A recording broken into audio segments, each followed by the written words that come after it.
Comprovado que Crocodile era biologicamente uma mulher. Descobrimos também que Uranus não está em posse do governo mundial e que finalmente temos a revelação do capitão supremo dos Cavaleiros Sagrados, o dragão celestial Sun Fingerland Garligan. E aí, ficaram curiosos? Acompanhem comigo a análise do capítulo 1086 de One Piece. E aí, meus Dagobiras, tudo bem com vocês? Ramon Eloy aqui na área, seja muito bem-vindo a esta Dagoba. E hoje a gente vai fazer uma análise completa do capítulo 1086 de One Piece.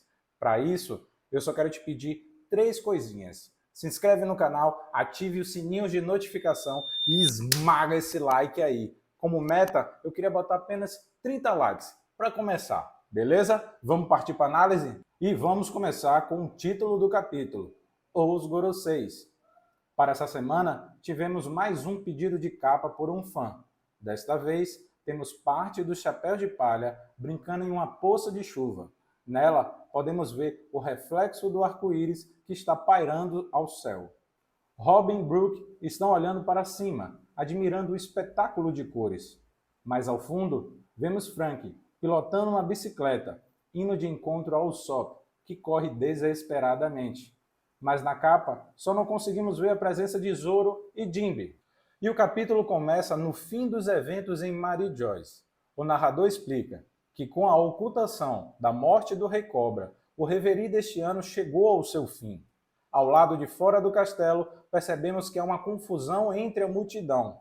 É quando vemos Igaran, desesperado, segurando em suas mãos as fotos do rosto de Vivi, perguntando aos cidadãos se tinham a avistado ou se sabia o paradeiro da princesa de Alabasta. Podemos ver também que Shaka grita com um dos soldados do castelo, questionando o paradeiro do Rei Cobra, afirmando que o rei está gravemente doente. Vemos também que Pel está sobrevoando o local, procurando por ambos. É quando voltamos com o narrador, informando que com o fim da reverie, os monarcas estão retornando para os seus navios e indo de volta para o seu país de origem. Porém, ele afirma que dentro desses navios existiam passageiros clandestinos.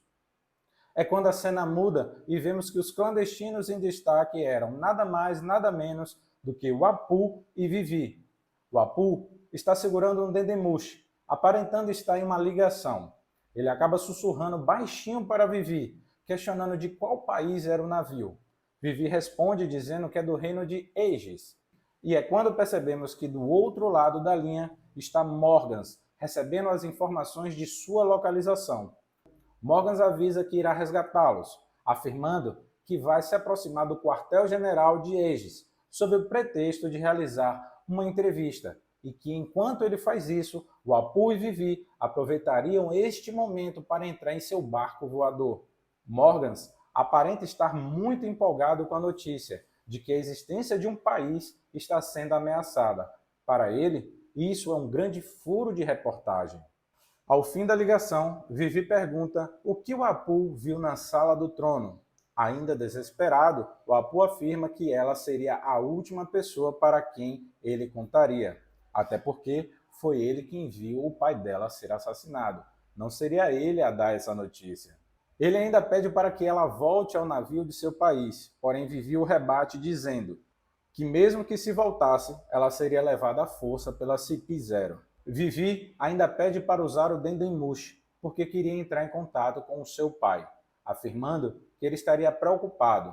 O Apu, ainda meio nervoso, afirma que isso era a única coisa que ela não deveria fazer. Sem entender nada, Vivi pergunta por que ele está agindo assim, de forma estranha. E nessa primeira página a gente consegue descobrir, como foi o desenrolo de Vivi e o Apu. Como foi que eles fizeram para poder chegar até o barco de Morgans.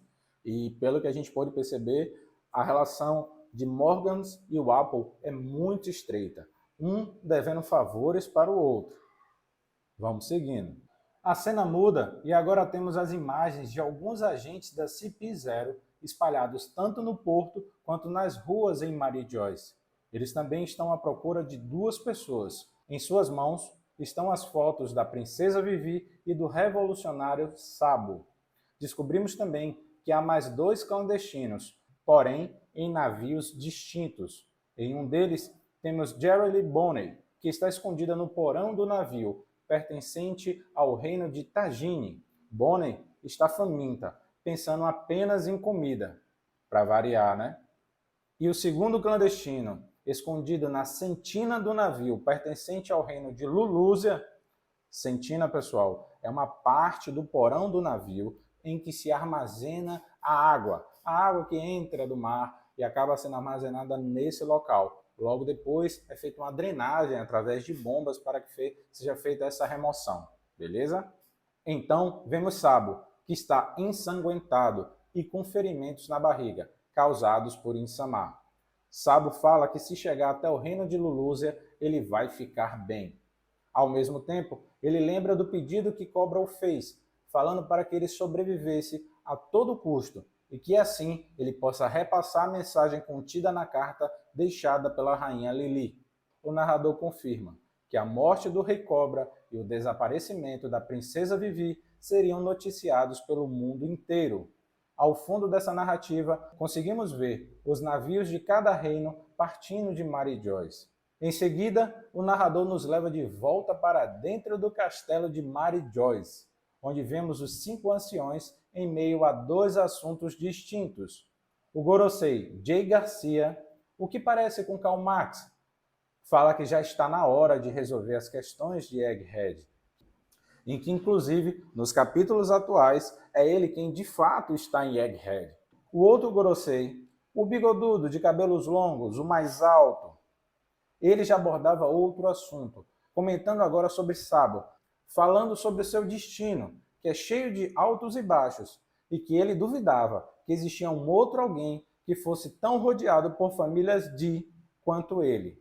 Bom, só aí, nos meus cálculos rápidos, temos Luffy, Ace, Dragon, a família Nefertari.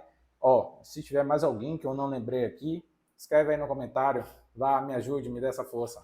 E é nesse momento que o Dendemushi, que estava ao centro da sala, toca, e um dos Gorosei atende e fala: sim, Imu-sama. É quando a cena é cortada para Imu-sama, que neste momento está dentro do Salão das Flores, comentando sobre a arma que Vegapunk criou, a Mother Flame. Na tradução livre, a Mãe das Chamas. Jay Garcia concorda que a nova arma seja testada, para poder comprovar a sua efetividade. Já o Gorosei bigodudo, aquele com a mancha na testa, afirma que, a depender dos resultados dos testes com a Mother Flame, o destino de Egghead seria traçado. É quando o Gorosei careca, que vive agarrado com sua espada, sugere realizar os testes em alto mar ou em uma floresta. Porém, sem alguma hesitação, Imu fala: Reino Lulúzia. Os testes serão feitos lá. O ousado Gorosei, careca, com a mancha na cabeça, com o seu último resquício de humanidade que ainda restava, ele avisa que lá muitas pessoas morrerão. E de forma fria, Insamar diz não se importar. Vendo que o local dos testes havia sido determinado, os Gorosei acatam as ordens do seu rei supremo, sem qualquer outra objeção. Porém, o motivo ainda assim estava vago, e acabaram perguntando por que o reino de Lulúzia. Na cena seguinte, somos bombardeados por uma página dupla incrível. Se preparem.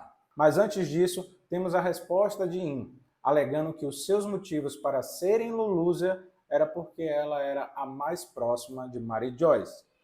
Em seguida, partimos para os destaques dessa página. Pela primeira vez, temos os 5 anciões com seus cartões de apresentação. Aqui, a informação é muito interessante. Além de ser revelado o nome de cada um, temos também a informação dos seus cargos dentro do governo mundial. Bom, antes de eu revelar aqui os nomes e cargos dos Goroseis, eu já queria deixar vocês um pouco preparados. À medida que eu fui lendo, eu pude fazer uma leve comparação e eu espero que vocês possam entender. Vamos dizer o seguinte: os cargos que os Goroseis ocupam hoje, eu posso comparar ao sistema governamental dos dias atuais. Por exemplo, Assim que um novo presidente é eleito em seu país, ele tem como direito eleger pessoas de sua confiança para ocupar cargos em seus diversos ministérios, sejam eles agricultura, ciência, justiça, é o que vamos ver aqui. Eu vou fazer essa mescla aqui um pouquinho. Porém, os ministérios dentro do One Piece são chamados de Deus Guerreiro. Então, é o Ministério Deus Guerreiro, beleza?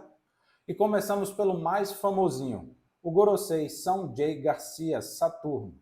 Ele ocupa o Ministério da Defesa Científica.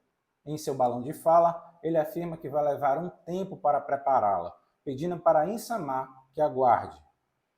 Em seguida, conhecemos o outro Gorosei, o mais alto, de cabelos brancos e bigodes longos. Ele, chamado de São Marcos Mars, ocupando a pasta do Ministério do Meio Ambiente. Ele demonstra ter conhecimento dos ideais políticos dentro do reino de Lulúzia, afirmando que os cidadãos estão mostrando sinais de rebelião. E a gente sabe que aquela pequena confusão que os revolucionários fizeram em Lulúzia acabaram abrindo os olhos dos cidadãos, mostrando como é que eles podem lutar contra o governo, mostram como eles devem sair dessa gestão tirânica. Agora partimos para o Gorosei Careca, o bigodudo, o que possui uma marca em sua testa, chamado de Topman Valkyrie. Com suas mãos cruzadas e uma pose em que parece muito mais a de um general, ocupando o Ministério da Justiça, afirmando que Lulúzia será um bom local para servir de exemplo aos outros reinos que ousarem a ir de contra o governo mundial. Resumindo, ou você obedece quem te governa, ou você é extinto. Já o Gorosei Careca, aquele que se assemelha muito com Mahatma Gandhi, sendo o único a possuir uma espada entre os 5 anciões, é chamado de Santo Etebarion V. Natsujuro. Porra, Oda, aí você me quebra. Por favor, bota uns nomezinhos mais fácil. O Gorosei ocupa o Ministério das Finanças, tendo uma linha de pensamento comparado à de um administrador de empresas, afirmando que, de qualquer forma, eles podem usar esse poder no futuro. Depois dessa fala do Carequinha, dá para perceber certamente que ele está tendenciando o uso da Mother Flame também em Egghead, e isso a depender dos testes. Já o último Gorosei, o lourinho, que possui uma cicatriz em seu pescoço, é chamado de San Stefan Jupiter, ocupando o Ministério da Agricultura. Ele afirma que com o uso dessa máquina colocará um ponto final a conflitos duradouros e resistentes. Insama dá a última ordem, dizendo que quer a princesa Vivi, que ela seja capturada. E sem pestanejar, os Goroseis confirmam que irá cumprir com o seu desejo. Eu vou abrir um parêntese aqui, certo? Essa página trouxe muita informação bacana. Primeiro, a gente acaba sabendo dos motivos de In. Na verdade, eu achei um motivo fútil, frívolo, apenas como assim, quero realizar meu desejo e eu quero que seja Lulúzia. Ponto. Acabou. E assim como foi escolhido por ele, os Goroseis começaram a acatar a essa ideia. Na verdade, eles começaram a criar uma narrativa, dando um motivo para a extinção de Lulúzia. Então a gente volta naquele pensamento de cobra no capítulo anterior, que o mundo não deveria agir de acordo com os desejos de um único indivíduo. Só que a gente vem percebendo, que isso já está acontecendo há mais de 800 anos atrás. O narrador retoma a história, dizendo que, enquanto a confusão acontecia em Mary Joyce, a Marinha estava lidando com as revoluções nos reinos de Tajine e Aegis. O narrador também comenta que depois da abolição dos sistemas dos Chichibukais, uma nova era se iniciava para a Marinha. E é aí que podemos observar a movimentação dos soldados da Marinha entrando em seus navios, partindo para a ilha de Karabaki. Eles tinham recebido a informação de que o ex-Chichibukai Crocodile estava nesse local. Porém, para poder lidar ou capturar com um grande pirata como ele, seria necessário a ajuda de novos pacifistas, ou os Serafins. E é nessa hora que podemos ver as versões mirim de Dom Flamingo, Gecko Moria e sim, pessoal, também vemos uma versão do próprio Crocodile. Galera, eu tenho que fazer outro parêntese aqui. Esse capítulo não está deixando eu terminar as análises, é muita informação. Reparem bem, o serafim do Crocodile. A impressão que eu tive é que era uma versão feminina do Crocoboy. Então eu pensei... É menino, menina, menino! Não sei se foi só eu quem achou isso, mas eu pude reparar um pouquinho nos traços, como ele foi um pouco mais bem feito, os traços com um olhar, com um rosto aparentando ser um pouco mais feminino. E aí a gente traz à tona aquilo que aconteceu no passado, lá em Marineford. Você lembra quando o Crocodile ainda estava em Impel Down e Luffy recrutando pessoas, né, por um acaso, para poder ajudá-los na causa com Ace, para ajudar a resgatar Ace? A gente pega Ivankov ameaçando o Crocodile a contar pelo menos um segredinho, que a gente até hoje não sabe o que é. Já tivemos outras pistas que também estavam se desenhando por esse lado. Vocês lembram que na execução de Roger, a gente conseguiu notar que ali também estavam os futuros Chichibukais da época, cada um com sua reação, certo? Com o que estava acontecendo. A gente só não consegue ver Crocodile, porque ele está de costas. E mesmo assim, a aparência por trás dele lembra muito um traço feminino. Será que essa é a confirmação que com esse serafim, com esses traços femininos, demonstra que há muito tempo atrás, Crocodile era uma mulher? É quando o flashback acaba. E agora estamos de volta no reino de Kamabaka. Seguimos então com a reunião entre os 3 líderes revolucionários, com Sabo, Ivan e Dragon. Sabo diz que ao pôr os pés no reino de Lulusia, viu que os cidadãos do reino tinham cercado e prendido o rei Seki e a princesa Komene. Enquanto isso, ele estava sendo recebido de braços abertos, como se fosse um herói. Nesse momento, ele assume que precisou se conter para não contar toda a verdade para a população. Sabo ainda afirma que foi possível sentir o espírito de revolução daquele reino, dando todo o mérito a Belobete e o seu poder de influência. Graças a isso, alguns cidadãos acabaram se juntando ao exército revolucionário, e foram esses que partiram de Lulusia junto a Sabo. Ainda em Lulusia, Sabo descobriu que ele tinha sido incriminado pelo assassinato do Rei Cobra, através do jornal. E por não ter achado um Dendemushi codificado, ficou impedido de entrar em contato com Dragon. Porém, no momento em que ele estava em alto mar, fora do reino de Lulusia, ele conseguiu fazer uma transmissão indireta, como se fosse um VPN. Enquanto ele estava em alto mar falando com Dragon, o sinal da sua chamada sairia de Lulusia para o reino de Kamabaka, deixando o governo entender que Sabo ainda estaria em Lulusia. E é nesse momento que Ivankov o interrompe e completa, dizendo que durante esta ligação foi o acontecimento do incidente do desaparecimento do reino de Lulusia. Sabo confirma que sim, e explica que houve pânico entre a tripulação, que muitos deles haviam deixado as suas famílias para trás, e que do nada viram eles sumirem diante dos seus olhos. Cobra lamenta e comenta que deve ter sido difícil para eles. Sabo ainda fala que uma grande sombra cobriu os céus e que num instante em seguida tudo havia sumido. Sabo não sabe dizer se aquilo é algo vivo ou um fenômeno da natureza, porém continuava a afirmar que havia algo preto voando acima das nuvens. Ivankov retorna ao assunto de Musama, afirmando que existia uma história bizarra por trás desse nome. Então, ele começa a explicar que há 800 anos atrás, entre os primeiros 20 reis, existia alguém com aquele nome, chamado de Santo Imun, pertencente à família Nerona. Além disso, Ivankov aponta para Sabo um livro que parece ser o catálogo das frutas de Akuma no Mi, e continua a falar que nesse mundo havia uma habilidade, uma fruta, que tornaria alguém imortal, uma menção clara a Ope Ope no Mi.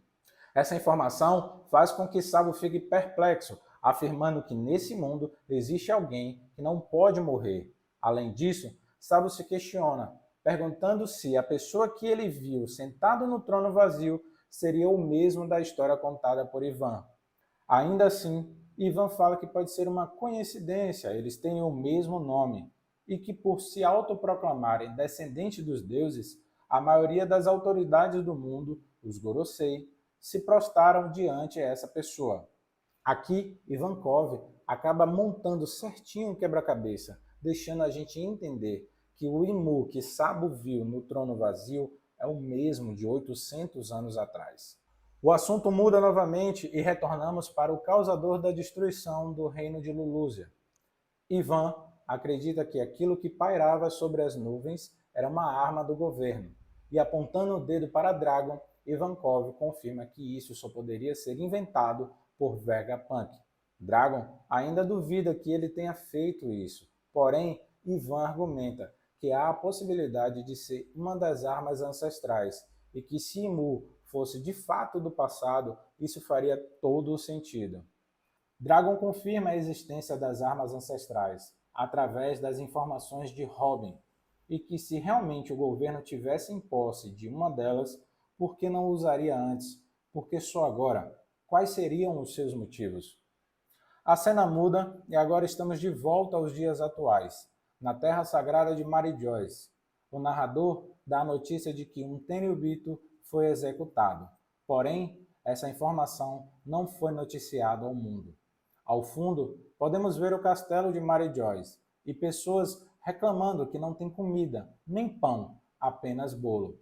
Lembrando que essa falta de comida foi devida à invasão dos revolucionários, que eles também saquearam os galpões de comida dos dragões celestiais. E o narrador segue a trama, nos fornecendo detalhes peculiares a respeito do executor da sentença de morte de São Don Quixote Milsgard. Atualmente, ele é o comandante supremo dos Cavaleiros Sagrados e o antigo rei de uma terra chamada God Valley.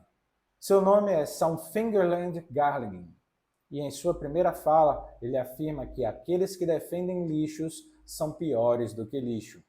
E assim, fechamos o capítulo dessa semana com Milsgard, ensanguentado, crucificado e já sem vida, como parte de um exemplo a ser dado para aqueles que, mesmo sendo dragões celestiais, que ousarem cometer o pecado de defender o povo da raça dos tritões, suas vidas teriam o mesmo destino. Meus dagobiras, chegamos ao fim da análise do capítulo de One Piece. E que capítulo! Meu Deus, fechamos a conclusão de Mary Joyce, descobrimos os nomes dos Goroseis, descobrimos também que Uranus não está com o governo e que foi uma arma criada por Vegapunk. Tivemos a aparição dos novos serafins, principalmente do Crocodile. Olha lá, a gente tem muita teoria referente a isso. Então, tivemos muitas explicações nesse capítulo, mas também muitas dúvidas. Gente, e uma outra notícia que eu queria deixar aqui com vocês. A gente vai ter uma pausa no capítulo de One Piece durante um mês. Como vocês sabem, Oda ele vai precisar fazer uma cirurgia no seu olho. Ele teve um agravamento em seu astigmatismo. Estava vendo tudo dobrado. Como ele diz em sua carta, ele vai fazer essa pequena pausa, fazer essa cirurgia para poder soltar lasers pelos olhos, assim como o Frank. Galera, agora só temos que desejar uma boa operação para Oda. Mesmo sendo de baixo risco, a gente quer que ele se recupere bem, se recupere no tempo certo e que possa voltar a reescrever o One Piece e trazer mais capítulos bombásticos, certo? Mais uma vez, agradeço a presença de vocês, agradeço por estar aqui comigo acompanhando este capítulo, certo? Nos veremos em breve. Um abraço, meus dagobiras!